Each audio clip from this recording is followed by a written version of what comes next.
인사 나누시겠습니다. 반갑습니다. 잘 오셨습니다. 자, 한 번 더 인사합시다. 오늘도 은혜 받고 갑시다. 저는 오늘 믿음의 힘이라고 하는 제목의 말씀을 통해서 은혜를 나누려고 합니다. 먼저 우리 교회 오늘 처음 찾아 나오신 분들도 많이 계시는데 그분들을 주의 이름으로 환영하고 축복합니다. 하나님께서 오늘도 여러분에게 큰 은혜 주실 줄로 믿습니다. 세상의 모든 존재에겐 힘이 필요합니다. 힘이 있어야 하고 힘이 더 강해져야 되겠죠. 동물도 힘이 없는 동물은 힘센 짐승의 밥이 되고 맙니다. 나라도 힘없는 나라는 나라 빼앗기고 나라 없는 서름을 당하게 되지요. 월드컵 경기장에서도 힘이 있는 또는 기술력이 있는 그런 팀들이 승승장구 올라가게 되고, 힘이 약하면 경우의 수를 따지면서 굉장히 머리가 복잡해집니다. 자, 우리 인간에게도 힘이 필요합니다. 그 힘은 우리가 살아가는 데 있어서 필요한 삶의 원동력이며, 그리고 그 힘은 에너지가 됩니다. 자동차로 말한다면 기름이 있어야만 힘차게 굴러가는 것처럼 우리 사람 역시도 우리에게 필요한 힘이 공급되어야만 하루하루를 힘차게 살아갈 수가 있는 것입니다. 자, 그런데 에너지는 다 쓰고 나면 어떻게 됩니까? 고갈되잖아요. 기름도 떨어지면 어떻게 됩니까? 채워 넣어야 되잖아요. 배터리도 다 되면 충전을 시켜야 되지 않습니까? 사람에게도 계속해서 고갈되지 않도록, 힘이 모자라지 않도록 힘을 공급해 줘야 됩니다. 자, 그렇다면 우리 사람이 살아가는 동안에 계속 공급을 받아야 될 중요한 힘, 어떤 힘이 있을까요? 물론 여러 가지 있을 겁니다. 권력도 있고 많이 있지만 그건 정치인들 일부 사람들의 얘기고, 우리 모든 사람들에게 일반적으로 필요한 힘은 두 가지가 중요합니다.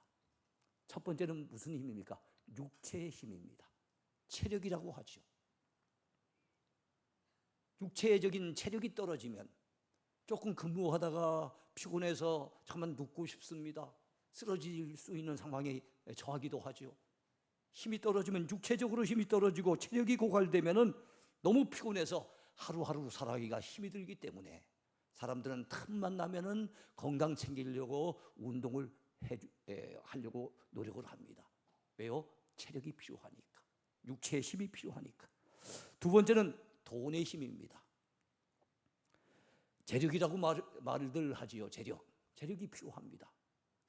왜냐하면 여러분, 우리가 육체적으로 힘을 계속 에너지를 공급해 주려고 한다면 음식을 잘 먹어줘야 됩니다. 그 음식이 하늘로부터 뚝 떨어진 건 아니잖아요. 공짜는 아니지 않습니까? 그 필요한 음식물, 필요한 우리 생활에 어떤 필요한 부분들을 공급받기 위해서는 돈이 필요하죠. 그러니까 저마다 그 돈을 벌기 위해서 학생들은 열심히 실력을 기르려고 노력하며 공부합니다. 그리고 직장인들은 또 직장 상사의 눈치를 보면서 힘들어도 열심히 직장 생활하면서 돈을 벌려고 무진 고생을 하며 일을 합니다. 사업을 펼치는 분들, 요즘같이 불경기에 또 그래도 사업을 잘 일으켜보려고 얼마나 애를 쓰고 있습니까? 왜냐하면 경제력이 필요하기 때문에 그렇게 애쓰고 노력을 하는 거예요. 자, 그런데 우리가 건강을 열심히 챙기고 돈을 부지런히 벌면서도 살아가는 가운데 느끼는 한계가 두 가지가 있습니다. 두 가지. 어떤 한계일까요? 그 한계가 건강을 잘 챙기려고 애쓰고 노력하는데도 어느 날 갑자기 생각지도 못하게 질병에 걸리기도 하고, 건강검진을 했는데 뜻밖의 어떤 결과가 나오기도 하고, 그래서 가슴이 철렁 무너지고 내 인생이 무너지는 것 같이 다리가 후들거리는 이런 상황이 온다는 거예요. 누가 병에 걸리고 싶어 병에 걸리는 사람이 누가 있겠어요? 나름대로 건강신경을 쓰라고 쓰는데 그것도 내 노력에 한계가 있더라는 겁니다. 돈을 벌려고 나름대로 애를 쓰지요. 열심히 돈 벌려고 고생하면서 일을 하는데도 여러분, 들어오는 것도 있지만 생각지도 못하게 나가는 이 지출이, 생각지도 못한 지출들이 자꾸만 발생하다 보니까 돈을 모으기가 결코 쉽지 않더라는 겁니다. 이런 한계가 있어요. 노력하는데도, 건강을 챙기는 것도, 돈을 벌어서 모으는 것도 내 마음대로 잘 안 되더라는 겁니다. 두 번째 한계는 무엇입니까? 돈을 나름대로 벌었는데, 건강도 지금 이만하면 아직까지는 괜찮은데, 그런데도 내 마음속에 밀려드는 허전함, 공허함, 허무함,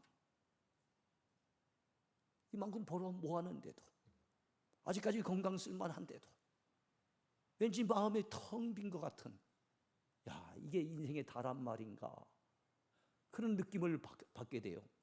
주변에서 정들었던 사람들, 사랑하는 사람들이 한 사람, 두 사람 떠나가게 되어지면은 그런 마음이 더 심하게 됩니다.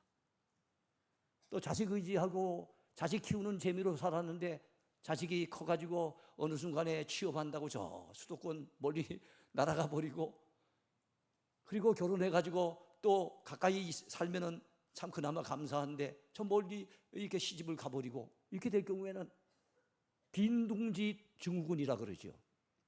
새가 품고 있었던 알을 깨고 나중엔 새끼가 자라가지고 나중엔 날개 달고 날아가 버리는 것처럼, 자식 새끼들 다 이렇게 날아가 버리게 되면 왠지 그 공허함과 허전함은 더 커질 수밖에 없다는 거예요. 여기서 느낄 수 있는 게 뭡니까?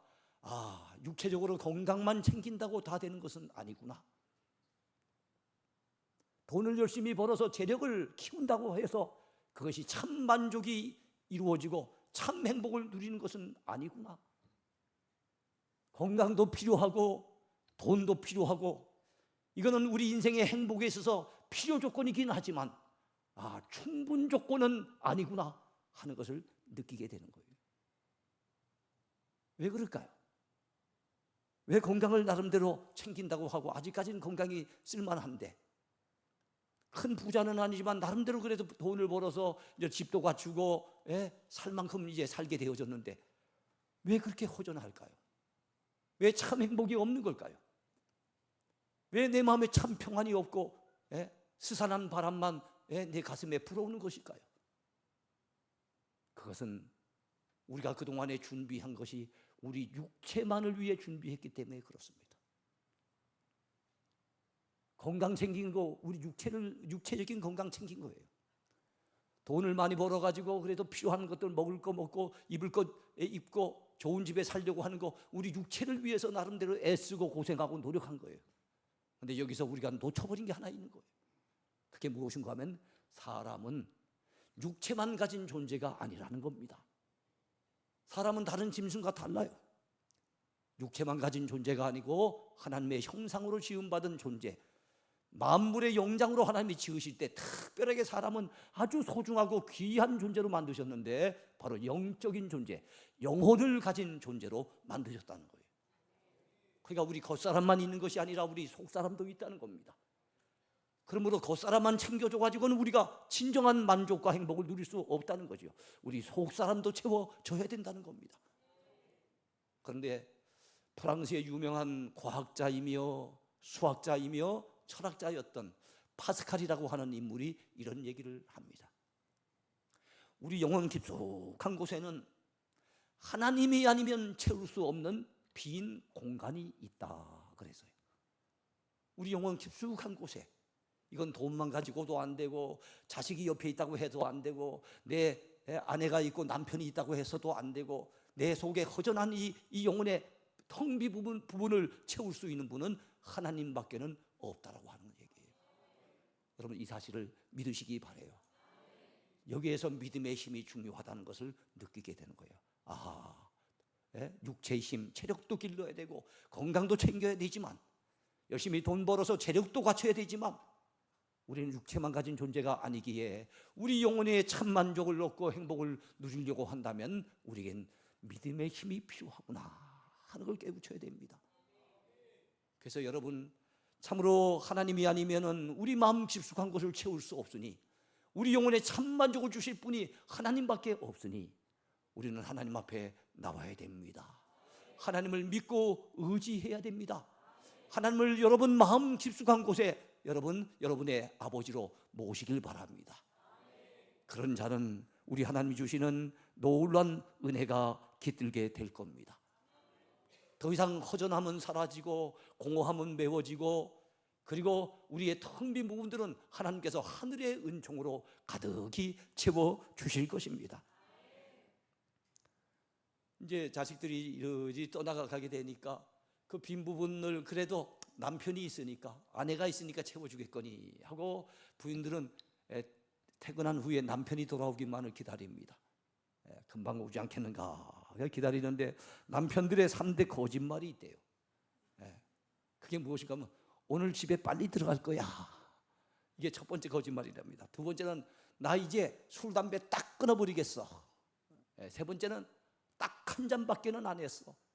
물론 이제 예수 믿는 사람들은 아니겠죠. 일반적인 사람들이 나 딱 한 잔밖에 안 했어. 이게 남편들이 3대 거짓말이래요. 아내들도 3대 거짓말이 있답니다. 어떤 거짓말을 할까요? 이거 싸게 주고 샀어. 이거 싸게 주고 산 거야. 상당히 공감이 되시는 것 같아요. 우리 여자분들 그런 분들이 많죠. 괜히 뭐 왜 비싼 거 사느냐고 말을 안 하는데도 불구하고 스스로가 그런 얘기를 하는 거예요. 두 번째는 화 안 낼 테니까 솔직히 말해봐. 그래, 솔직히 밝히고 나면 엄청 화를 내거든요. 그 다음에 세 번째는 무엇이겠습니까? 돈 안 벌어와도 좋으니까 건강만 잘 챙기라고. 근데 돈 안 벌어다 주면 어느 순간부터 눈치가 보이는 거예요. 그러니까 남편도 채워주지 못하는 아내의 마음, 아내도 다 해결해 주지 못하는 그 남편의 공허함. 여러분, 이게 있다는 거예요. 그렇기 때문에 우리 모든 인생들에겐 믿음이 필요합니다. 하나님을 믿고 의지해야 됩니다.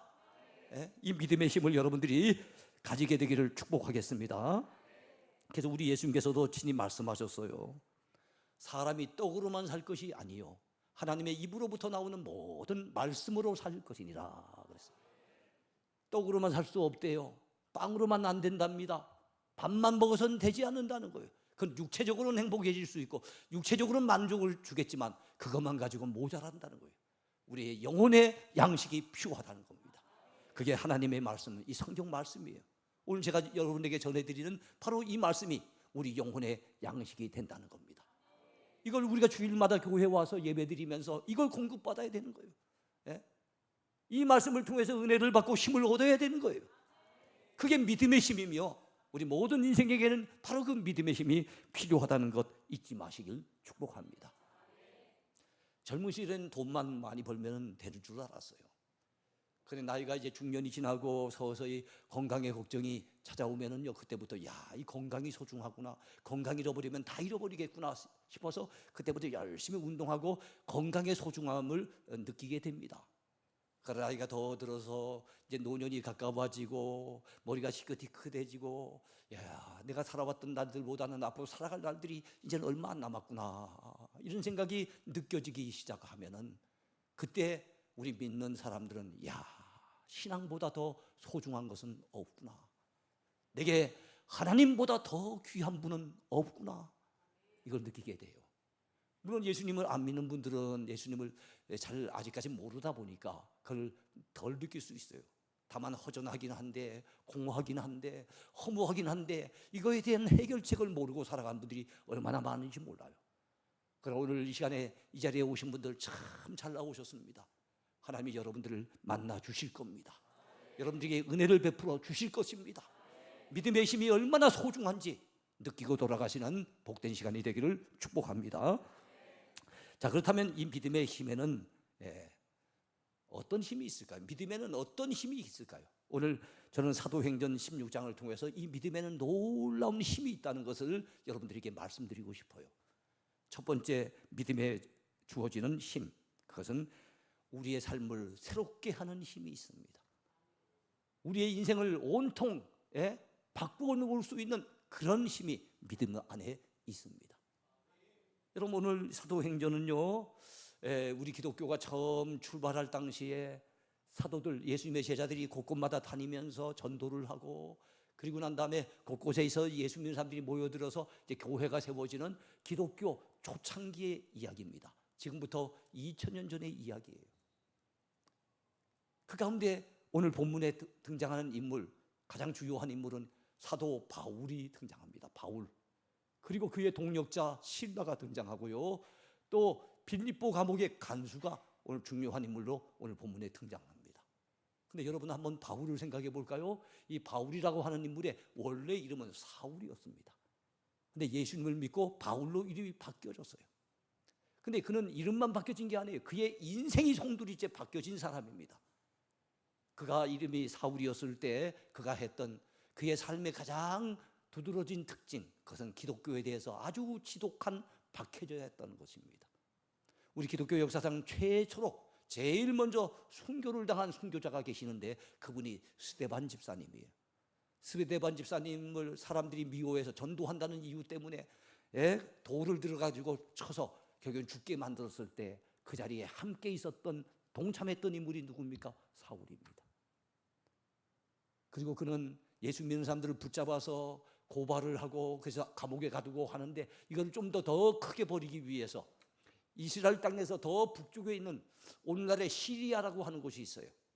시리아의 수도가 다마스커스인데 이 성경에는 다메섹이라 나오거든요. 이 다마스커스에 예수 믿는 사람들을 붙들기 위해서 올라가다가 그 다메섹 도상에서 그 길가에서 하늘로부터 갑자기 강한 불빛이 비치는 것을 보게 됩니다. 얼마나 강렬한 불빛인지 이 전기 등불빛하고는 비교가 안 됩니다. 태양빛하고는 비교가 안 됩니다. 아주 강렬한 그 불빛 때문에 그는 시력을 잃고 그 자리에서 쓰러지게 됩니다. 사람들에게 이제 결국에는 부축을 받게 되는데 부축을 받기 그 전에 쓰러지는 그 순간에 하늘로부터 한 음성이 들려옵니다. 사울아, 사울아, 내가 어찌하여 나를 박해하느냐. 예수 믿는 사람들을 박해하는 것은 결과적으로는 예수님을 박해하는 거나 똑같겠죠. 하늘에서 들리는 음성은 예수님의 음성이었어요.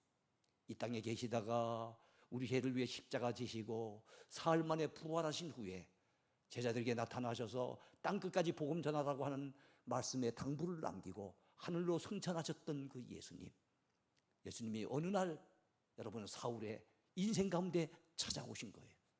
그의 삶 가운데 개입하신 거예요. 강력한 불빛을 비춰주시고 그리고 주님의 자비로운 음성을 들려주시면서 그를 부르게 됩니다.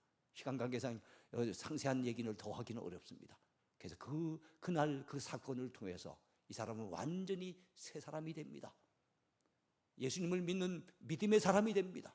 불신자가 변하여 기독교 신자가 됩니다. 박해자가 변하여 열심을 내서 땅끝을 향해 나가면서 복음을 전도했던 전도자가 됩니다. 유대인만 알고 자기 민족만 챙기던 사람이 이제는 지금 전도하기 위해서 배를 타고 에게해 바다를 건너서 지금 어디 와 있습니까? 그리스라고 하는 곳에 와 있습니다.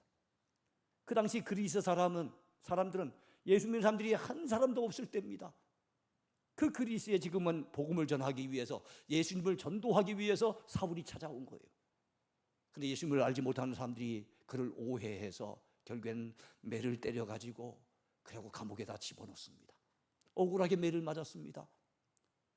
매를 맞았으니 얼마나 육체적인 고통이 컸겠습니까? 억울하게 감옥에 던져졌습니다.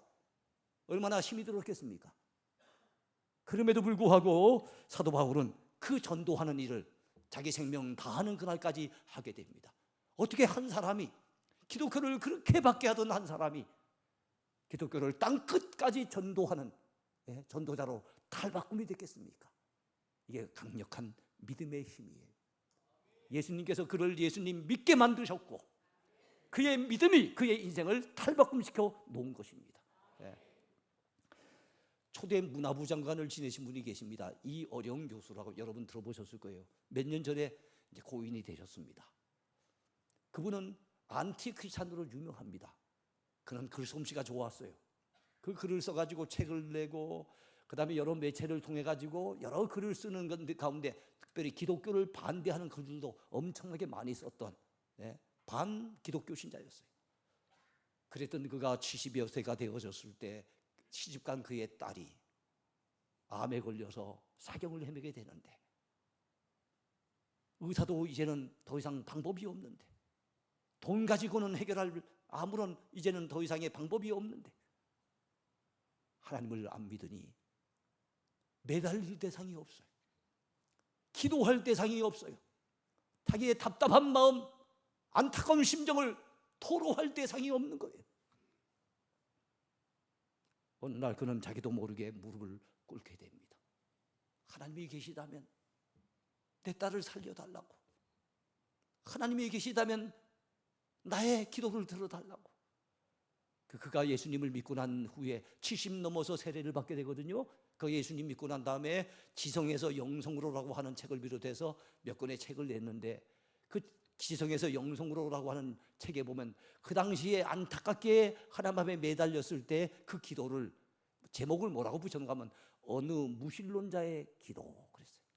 무신론자, 신이 없다고 생각하는 사람, 아직까지 하나님을 알지 못하고 인정하지 않는 사람이 답답하니까 하나님 앞에 매달려 기도하게 되더라는 거지요.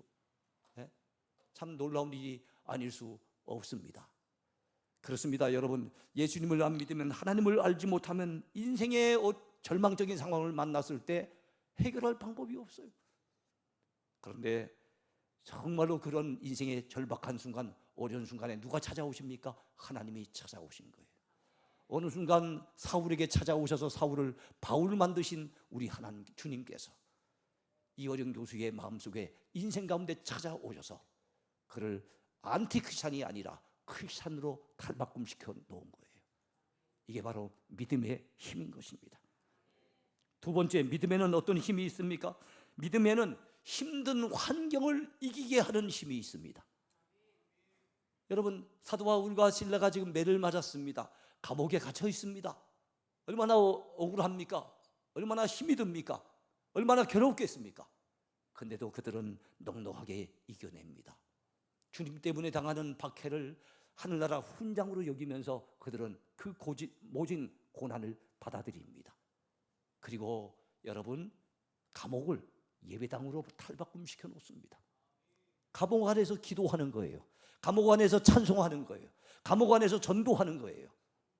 그 어려운 환경인데도 불구하고 그들은 그 환경에 굴하지 아니하고 여전히 하나님을 섬기고 있습니다. 여전히 찬양하며 기도하며 여전히 말씀을 전하며 전도하고 있는 거예요. 그래서 믿음이 있으면 그 극한 환경, 어려운 처지 가운데도 넉넉하게 이길 수 있는 힘이 주어지는구나 하는 것을 우리가 알 수가 있는 겁니다.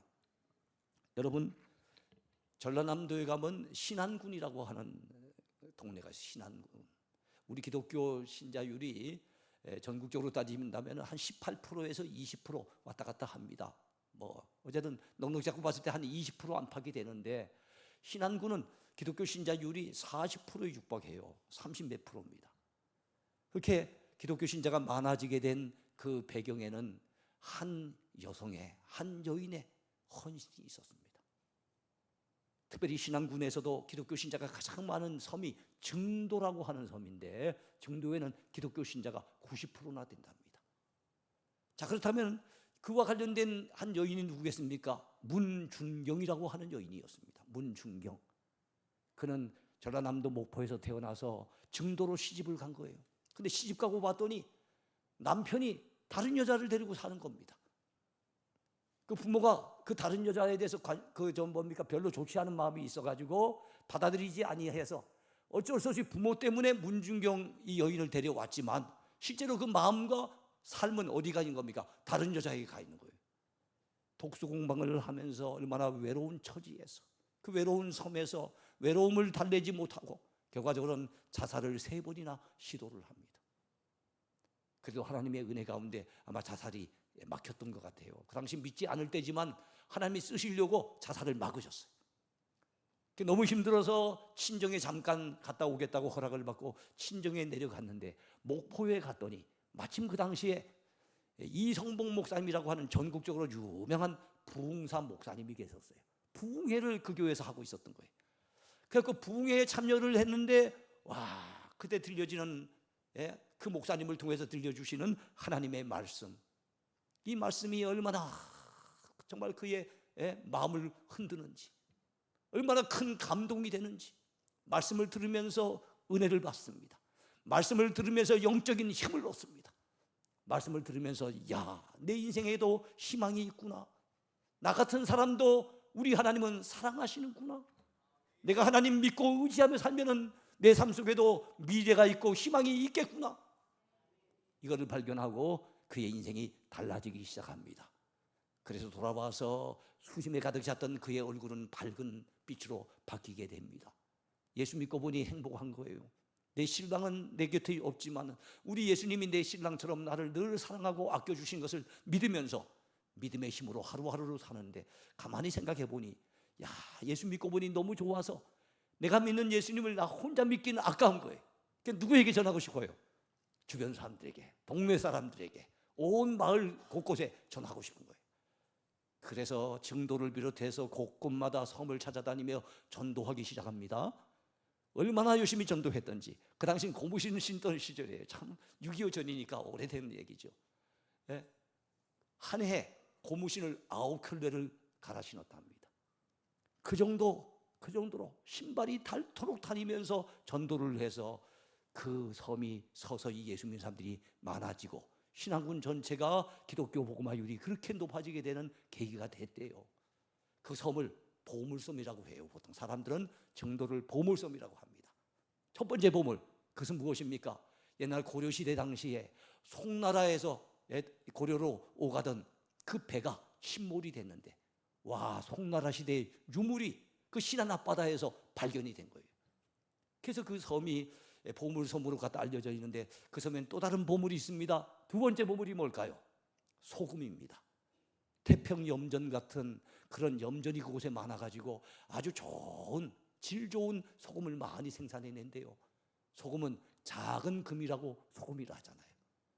금이 얼마나 귀합니까? 요즘 100만 원 안팎으로 된다 그랬잖아요. 금값이 얼마나 그만큼 뛰어오는지 몰라요. 그런데 그 작은 금이 소금이고 두 번째 보물입니다. 네, 진정한 보물이 있는 거예요. 세 번째 보물이 진짜 보물이에요. 그 섬을 기독교 섬으로 탈바꿈시키고 섬에 있는 많은 사람들이 예수 믿고 구원받도록 만들고 그 섬을 온전히 뒤바꾸어 놓은 사람이 있는데, 그 사람이 바로 문중경이라는 사람이에요. 여전도사님이 나중에 신학을 공부해서 여전도사님이 되지요. 결국에는 6.25 전쟁 때 인민군들에 의해서 붙잡혀서 결국엔 순교를 당하기까지, 그녀는 정말로 절망적인 삶에서 어려운 환경 속에서 예수님을 만남으로, 예수님을 믿음으로 완전히 그의 인생이 탈바꿈돼서 그에게 복음을 전도받고 목사님이 되신 분들, 선교사님이 되고 사회 저명의사 된 사람들이 얼마나 많은지 몰라요. 큰 영향력을 끼치는 인물로 그에 살아갈 수 있었습니다. 이게 믿음의 힘이에요.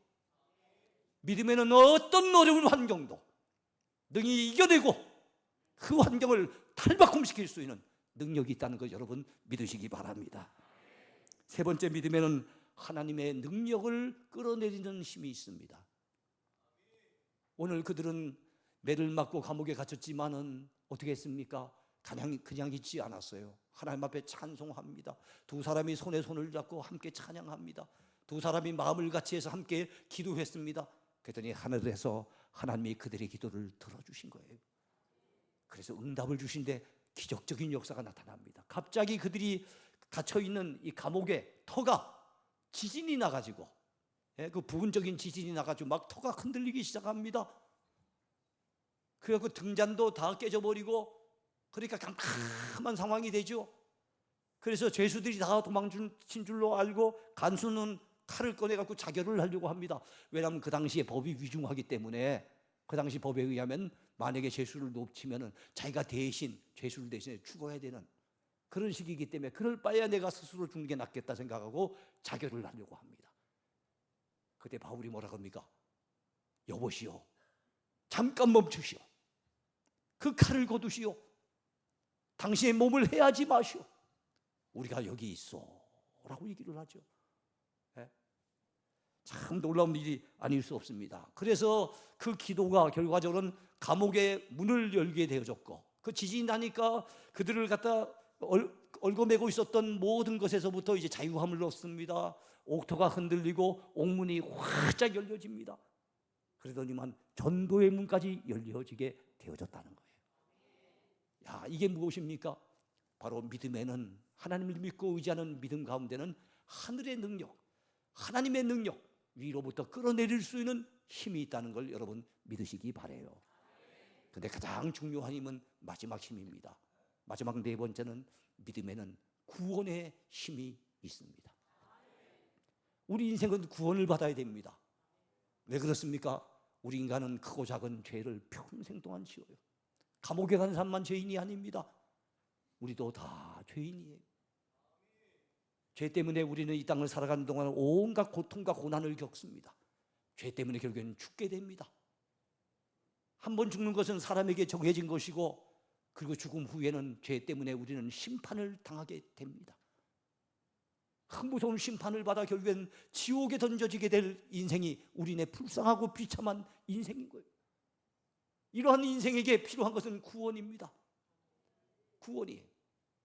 자, 그런데 바로 죄로부터의 구원, 고통으로부터의 구원, 질병으로부터의 구원, 그리고 영원한 멸망과 심판으로부터의 구원, 이 구원을 우리가 받아야 되는 거예요. 근데 그 구원은 예수님을 믿는 믿음 안에 있다는 걸 여러분 믿으시기 바라요. 오늘 본문에 의하면 굉장히 위대한 질문이 하나 나옵니다. 모든 사람들이 한 번쯤은 던져야 될 굉장히 중요한 질문입니다. 그게 30절에 나와 있어요. 간수가, 자결을 하려고 했던 간수가 바울과 실라를 향해 던진 질문입니다. 간수는 분명히 봤거든요. 어젯밤에 다른 죄수들은 쿨쿨 잠이 들어있는데 그 매를 맞고도 불구하고 거기서 함께 기도하며 함께 찬양하는 사람들을 봤어요. 그리고 그들의 기도의 끝에 얼마 되지 않아가지고 큰 지진이 나서 옥토가 흔들리고 옥문이 다 열리는 것을 경험했어요. 그들을 지켜보면서 간수의 마음속에 저 사람들 보통 내기가 아니구나. 저 사람들 누굴까? 저 사람들이 누구를 믿는 사람들일까? 남다르게 보통 사람이 아닌 것으로 봤는데 그들에 의해서 결과는 어떻게 됩니까? 옥문이 다 열리는 이런 기적 같은 역사가 일어나는 것을 목도하면서 이 간수는 무릎을 꿇습니다. 무릎을 꿇으면서 외치는 한마디, 굉장히 중요한 위대한 질문입니다. 선생들이여, 내가 어떻게 하여야 구원을 얻으리까 하는 겁니다. 그 사람을 바라보면서 느꼈던 거, 평소에 늘 공허했었는데, 뭔가 허전했었는데, 내 영혼, 내 마음을 채울 수 없는 그 무엇이 있었는데, 인생 사는 것이 이렇게 살다가 끝나는 것일까? 여러 가지 궁금증을 가지고 있었는데 저 두 사람은 뭔가 그에 대한 답을 알고 있는 것 같은 거예요. 그래서 그 바울과 시라를 향해서 무릎을 꿇으면서 외쳤던 중요한 질문 한마디, 그게 무엇입니까? 선생들이여, 내가 어떻게 하여야 구원을 얻으리까? 구원받아야 될 모든 죄인된 인생들은 여러분 다 이 질문 앞에 한 번은 서야 됩니다. 이 위대한 질문 앞에 위대한 답변이 나갑니다. 위대한 질문이 30절에 있다면 위대한 답변은 31절에 나타나 있습니다. 바울이 외칩니다. 주 예수를 믿어라. 그리하면 너와 내 집이 구원을 얻으리라 하는 것입니다. 어떻게 해야만 구원을 얻으리까 했더니 그 방법을 알려주는데 주 예수님을 믿으라는 거예요. 예수님이 나의 구주가 되심을 믿으라는 거예요.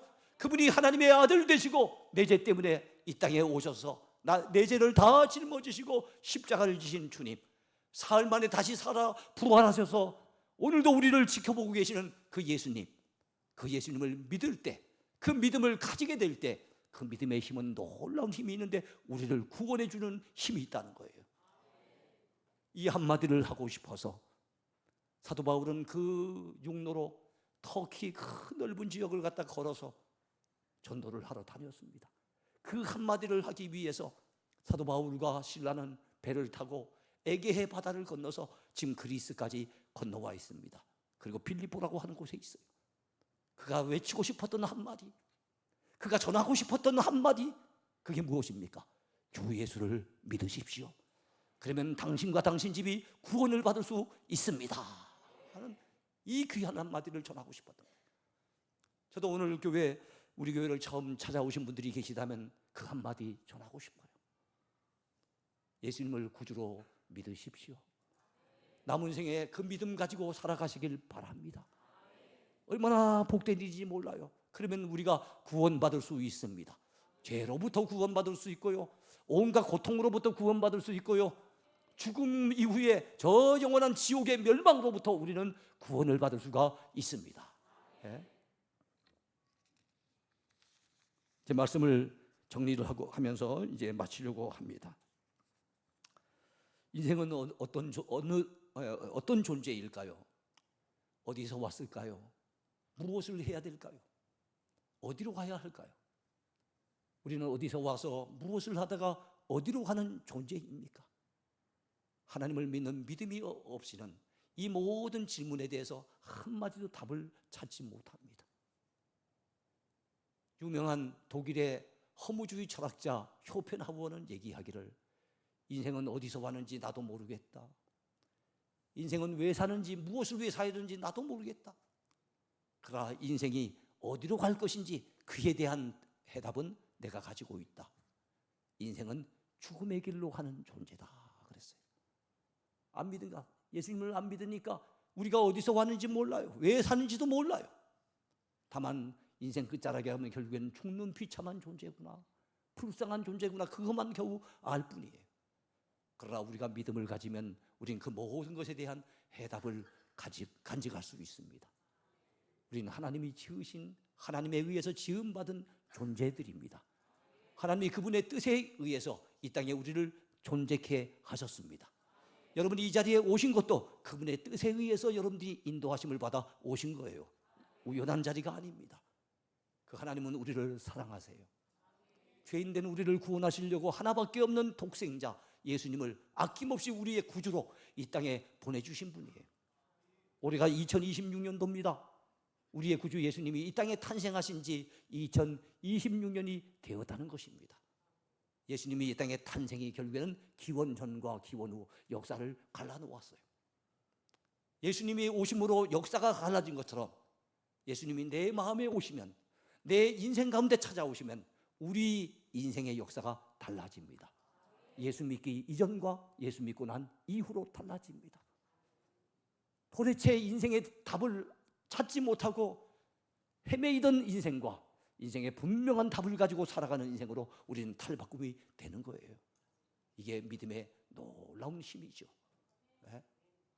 그래서 예수 믿는다는 것은 얼마나 큰 행복인지 몰라요. 제가 우리 교인들에게 종종 이런 예를 듭니다. 망망대해 위에 배가 두 척이 떠 있어요. 근데 그 한 배를 우리는 표류 중인 배라고 얘기를 하고, 한 배는 항해 중인 배라고 얘기를 해요. 어떤 차이가 있을까요? 표류 중인 배는 어디로 가는지 목적지를 몰라요. 그냥 떠밀려 가고 있는 겁니다. 파도 치는 대로, 바람 부는 대로, 물결 치는 대로 떠밀려 가고 있을 뿐이에요. 그래서 표류 중인 배라고 우리는 얘기를 합니다. 인생 가운데도 그런 사람들이 있어요. 왜 사는지도 모르고, 내가 지금 어디로 향하여 가는지도 모르고, 내 인생의 끝자락에는 무엇이 있는지도 모르고, 죽음 이후에는 무엇이 기다리고 있는지도 모르고 그냥 떠밀려 가는 거예요. 유행 따라 떠밀려 가고, 세상 풍조 따라 떠밀려 가고, 내 기분과 감정에 따라 떠밀려 가고, 세상 분위기 따라 떠밀려 가고, 떠밀려 가면서 그냥 사는 거예요. 근데 항해하는 배는 다릅니다. 항해하는 배는 뚜렷한 목적지가 있어요. 그 방향을 향해서 나가는 거예요. 우리 기독신자들도 뚜렷한 목적지가 있습니다. 우리는 죽음이 끝이라고 생각하지 않습니다. 성경은 그렇게 가르치지 않거든요. 죽음 이후에 천국이 있음을 성경은 가르쳐 줍니다. 이 땅에서 삶은 짧은 100년 미만의 삶이지만 저 천국에 들어가 사는 삶은 영원한 삶이라는 걸 가르쳐 줍니다. 그리고 그 천국에 들어가는 것은 오직 필요한 조건은 딱 하나, 예수님을 믿는 믿음밖에 없음을 성경은 가르쳐 줍니다. 그래서 주 예수를 믿으라, 그리하면 너와 내 집이 구원을 얻으리라 하는 거예요. 천국이라고 하는 우리 최종적인 목적지를 향해 우리는 지금 믿음의 항해를 해나가고 있습니다. 우리는 떠밀어 사는 인생이 아니죠. 예수님을 믿는 믿음, 예수님을 내 마음속에, 내 인생 가운데 모시고 사는 인생은 이제부터는 떠밀려가는, 표류하는 인생이 아니라 믿음으로 항해하는 인생이 될 수 있음을 믿으시기 바라요. 한 가지 예언만 들고 마치겠습니다. 자, 여러분, 우리가 살고 있는 이 세상을 죄악의 넓은 바다라고 생각해 봅시다. 바다 이름이 무슨 바다예요? 죄악의 바다. 죄악의 바다예요. 너무 넓어서 이거는 사람의 힘으로 도무지 헤엄쳐 나갈 수 없는 바다인데 거기에 빠져갖고 전부 다 허우적거리면서 지금 아우성을 치고 있습니다. 아우성을 치고 있어요. 스스로의 힘으로 그 바다에서 빠져나갈 인생이 없어요. 돌을 닦는다고 해결되는 거 아니에요. 수양한다고 해결되는 게 아니에요. 돈 많이 번다고 해결되는 것도 아니에요. 예? 방법이 없어요. 그래서 허우적거리면서 죽겠다고 아우성을 치고 있는데 저쪽에서 배가 한 척이 다가옵니다. 그 배는 선장님이 타고 계세요. 그 선장님을 가만히 봤더니 정말 자애로우신 얼굴에 그 사랑의 그 참 선장님이 거기 타고 계시는데 그분이 누구예요? 예수님이신 거예요. 그 선장님이 왜 그 배를 지금 이끌고 오고 계실까요? 그 배의 이름은 구원선. 배 선장님은 예수님. 왜 오실까요? 손을 내밀어 바다에 빠져 허우적거리는, 죄악에 빠져 허우적거리는 인생들 건져내시려고 다가오시는 거예요.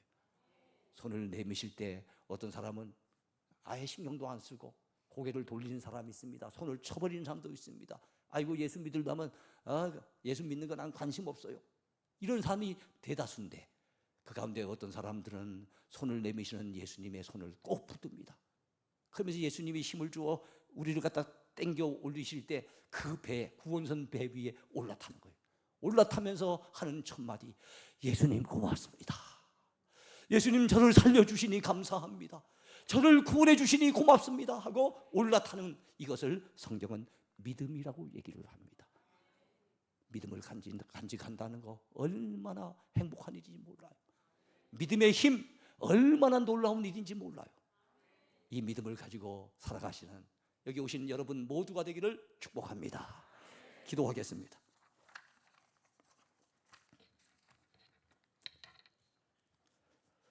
제가 기도하겠습니다. 하나님 아버지 감사합니다.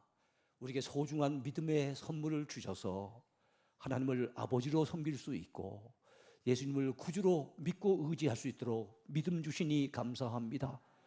예수님을 구주로 믿음으로 하나님의 자녀의 특권을 우리가 누리게 되었고 하나님의 돌보심 가운데 하나님께서 베푸시는 은혜와 축복 가운데 살게 하시니 이것이 웬 은혜입니까? 아버지 고맙습니다.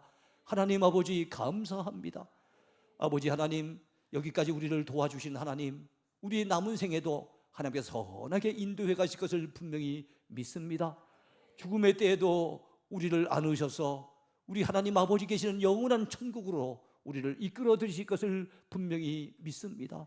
아버지 우리 남은 생에 믿음으로 살 수 있도록 믿음의 힘 가지고 살아가도록 하나님 우리 모두에게 은혜를 입혀 주옵소서. 여기 있는 분들 모두가 이 믿음을 소유하길 원합니다. 정말로 하나님을 믿는 믿음의 힘으로 살아가도록 저들에게 은총을 베풀어 주시옵소서. 감사드리며 예수님 이름으로 간절히 기도하옵나이다. 아멘.